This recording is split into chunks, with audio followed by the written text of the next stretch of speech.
মুসলমান ইমানদার, রহমত আল্লাহ তাআলার পক্ষ থেকে বান্দার জন্য একটা নিয়ামত।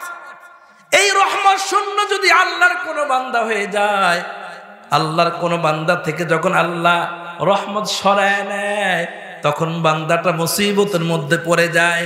ঠিক তেমনি ভাবে পয়গম্বরে আরবি বলেন, আল্লাহর ওই বান্দা থেকে যখন আল্লাহ রহমতের নজর উঠায় নেয়, বান্দা তখন মুসিবতের মধ্যে পড়তে থাকে। এই জন্য আল্লাহর গোলামেরা, আপনি আমি যখন কোরআনের কথা শুনবো, হাদিসের কথা শুনবো, মনোযোগ সহকারে কথা শুনবো, আল্লাহ তাআলা আপনাকে আমাকে রহমত দিবেন। দুনিয়ার যেথায় যাব ওই জায়গার মধ্যে আল্লাহ তাআলা সম্মানের ফয়সালা করে দিবেন। আওয়াজ করে বলেন কথা ঠিক কিনা? এজন্য এই এলাকার মুসলমানদেরকে বলবো, এই এলাকার মা বোনদেরকে বলবো, এই এলাকার যুবক ভাইদেরকে বলবো, যুবক, আগামী কালকেও তুমি দোকানদারি করতে পারবা, এর পরের দিনও তুমি দোকানদারি করতে পারবা।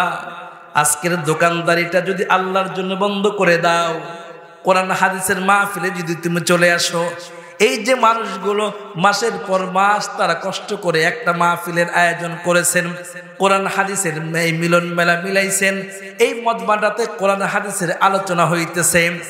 আপনার আমার দোকানদারি আজীবন থাকবে যদি আল্লাহ হায়াত দেয়, কিন্তু বছরে একটা মাহফিল, কত বড় কপাল পোড়া আমি। ওই বছরের একটা মাহফিলে মাগরিবের পর থেকে আমি হাজিরা দিতে পারলাম না, এশারের আজান হয়ে গেল, আমি হাজিরা দিতে পারলাম না। এশারের পরে এখন রাত তো 10:30 বাজে, এখন আমি হাজিরা দিতে পারলাম না, আসতে পারলাম না। যুবক, তুমি তোমার কপালের মধ্যে লিখে রাখতে পারো, তোমার কপালটা ভালো না, তোমার কপালটা ভালো না, তোমার ইমানের অবস্থাও ভালো না। আপনি বলতে পারেন, হুজুর এই কথা কিভাবে বলেন? পয়গম্বর আরবি সাল্লাল্লাহু আলাইহি ওয়াসাল্লাম বললেন, ওয়াদাক্কির ফাইন্নাদ যিকরা তানফাউল মুমিনিন।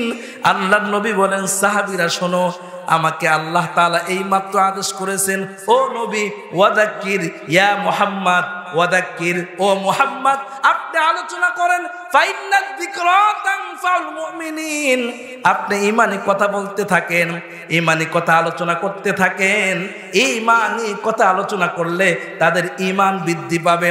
এজন্য মুসলমান ঈমানদার, কোরআনের কথা যদি আমার শুনতে ভালো না লাগে, মাহফিলে যদি আমার আসতে ভালো না লাগে, মসজিদে যদি আমার আসতে ভালো না লাগে, আল্লাহর কালামের তিলাওয়াত শুনতে যদি আমার ভালো না লাগে, আল্লাহর নবী বললেন, সাহাবীরা রে, দুনিয়াতে কষ্ট করো, কষ্ট করে ঈমানটাকে মজবুত বানাও।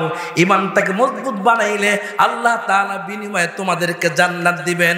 সাহাবায়ে কেরামের দিলের তামান্না, ইয়া রাসূলুল্লাহ, আল্লাহর পয়গম্বর গো, ঈমান যে আমার কাছে আছে, আমি যে একজন ঈমানদার, ঈমান যে আমার কাছে আছে, না এটা দেখা যায়, না এটা ছোঁয়া যায়, স্পর্শ করা যায়। আমি যে একজন ঈমানদার, আমার ভিতরে ঈমান আছে, এটা বোঝার আলামত কি? পয়গম্বর আরবি সাল্লাল্লাহু আলাইহি ওয়াসাল্লাম বললেন, ক্বালান নবী সাল্লাল্লাহু আলাইহি ওয়াসাল্লাম, ইদা সাররাতকা হাসানাতুকা ওয়া সাআতকা সাইয়্যাতুকা ফাআনতা মুমিন। আল্লাহর পয়গম্বর বলেন, তুমি মুমিন বুঝবা কিভাবে? শুনে নাও আমার কাছে। পয়গম্বর ডাক দিয়ে বললেন, সাহাবীরে, তোর সামনে কালামের তিলাওয়াত হয়, শুনতে তোর কাছে ভালো লাগে, আযান হয়ে গেলেন মসজিদে যাইতে তোর ভালো লাগে, নামাজের কিরাতটা লম্বা হইলে তোমার কাছে ভালো লাগে, রোজা রাখতে তোমার কাছে ভালো লাগে, আল্লাহ পাকের কালামের তিলাওয়াত করতে তোমার কাছে ভালো লাগে, মায়ের খেজমত করতে তোমার কাছে ভালো লাগে, দিনী মজমাগুলো তালাশ করে করে দিনী মজমায় বসতে তোমার ভালো লাগে।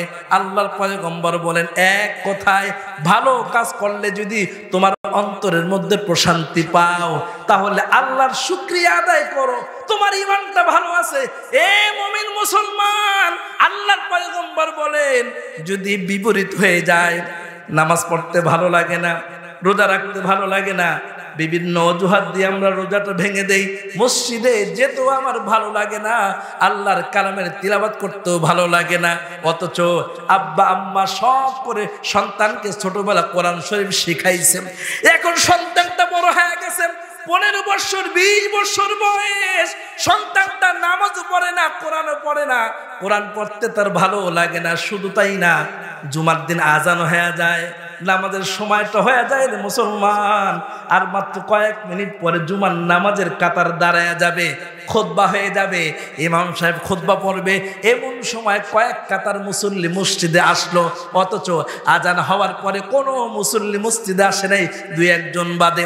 পয়গম্বরে আরবি বলেন জোহরের নামাজ ফজরের নামাজের এক মাসআলা, জোহরের এক মাসআলা। আল্লাহর পয়গম্বর বলেন ফজরের আজান হয়ে গেছে, আজানের পরে তুমি মসজিদে যাইতে পারো নাই, কোনো মতে গিয়ে জামাত ধরেছো। জোহরেও আজান হওয়ার পরে মসজিদে যাইতে পারো নাই, কোনো মতে গিয়ে জামাতটা ধরেছো। আসর মাগরিব এশা এইভাবে কাটায় দিছো। আল্লাহ পাক বলে বান্দা যা যা ঠিক আছে, তোরে মাফ করে দিলাম, নামাজটা তো মসজিদে এসে পড়ছস, আমি খুশি হয়ে গেলাম। তবে বান্দা সপ্তাহে একটা দিন 35 ওয়াক্ত আজান হয় সপ্তাহে, আর এই 35 ওয়াক্ত আজানের মধ্যে একটা আজান হলো জুমার আজান। জুমার আজান হয়ে যাওয়ার পরে ইচ্ছাকৃতভাবে দুনিয়াবি কোনো কাজ করা যাবে না। আজান হওয়ার সাথে সাথে আজানের আগেই আল্লাহর ঘরে গিয়ে হাজিরা দিতে হবে। জুমার আজানটা হয়ে যাওয়ার পরে বান্দা যখন মসজিদে আসে না, ইচ্ছাকৃতভাবে ঘরের মধ্যে বসে থাকে। ও কৃষক ভাই, জুমার আজান হয়ে যাওয়ার পরে তুমি ধান খেতে ধান লাগাও, মালিক আকাশ থেকে তাকায় কয় এরে আল্লাহর গোলাম তুই ধান লাগাস, এই ধানের মধ্যে ধান দেওয়ার মালিক তো আমি আল্লাহ, ধান না দিলে ধান হবে না। অনেক সময় খেয়াল করে দেখলে কৃষক ধান খেতে ধান হয়, ধান পেকেও যায়, কিন্তু ধান পাকার আগে আল্লাহর পক্ষ থেকে এমন একটা বাতাস আসে, ধান ক্ষেতের মধ্যে হয়ে ক্ষেতের মধ্যেই রয়ে যায়, কৃষক আর ঘরের মধ্যে আনতে পারে না।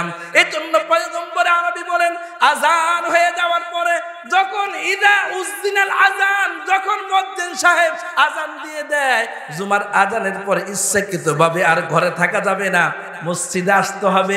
কেউ যদি ইচ্ছাকৃতভাবে দোকানে বসে থাকে, চা খাইতে থাকে, খেলাধুলায় মত্ত থাকে, মসজিদে আসে না, পয়গম্বরে আরবি বলে ধরে নাও এর ইমানটা নষ্ট হয়ে গেছে। এই লোকটার ইমান নষ্ট হওয়ার কারণে সে গুনাহগার হয়ে গেল, আর সে গুনাহগার হওয়ার কারণে এই অবস্থাতে তওবা ছাড়া মারা গেলে আল্লাহর জাহান্নামের মেহমান হয়ে যাবে।